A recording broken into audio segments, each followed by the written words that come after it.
over the years of our development, we've had, we have to put a new team together. We had to put a new technology in place. We had to, do everything, buy desks and chairs and computers, and so it's this culture of everybody coming together, wanting to do something great, not having the tools yet to do it and to express themselves. So it was, it was kind of a long road. It took longer than I think anyone really thought to put all that together.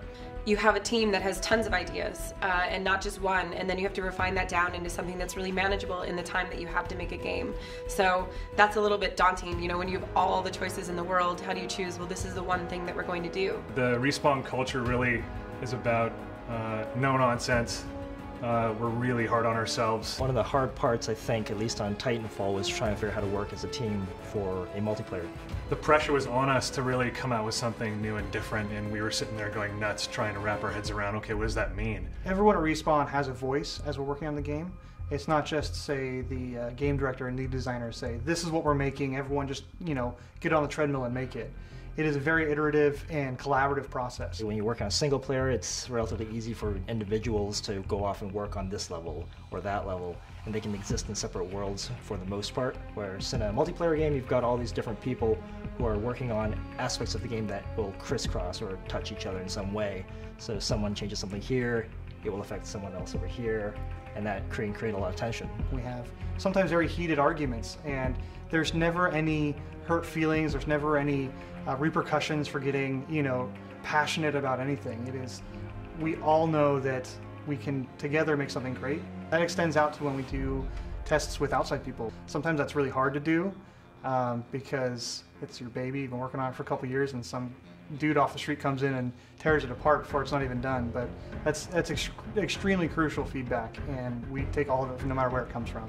I think we have the ability and the culture that supports the focus of perfection. So you're trying to perfect the right things, and you don't go after the things that really don't support the gameplay. It has to feel right, it has to flow right, and if it doesn't, we keep working on it. And there's things that, if they don't get to that level, I would rather have less finely polished features than more, and have the game be a little rougher.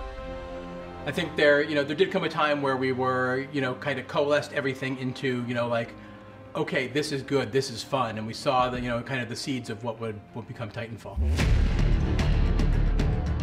And so the first Titan, pre-viz was an actual maquette, a 1/6 scale doll that I had encased in a dive suit, and then we said, scratch that, why can't we make these really big and play with scale as well? But at the same time, here's the tricky part, we have to try and keep it not alienating to people who are used to playing first-person shooters, particular kind of first-person shooters. So we thought, how can we do that? So that was partly the problem of finding a new, larger design space, being able to create more exotic abilities and weapons and things like that. We could see the visual of a grunt next to a Titan and how powerful that could look, how powerful this giant can look, taking cover on a building.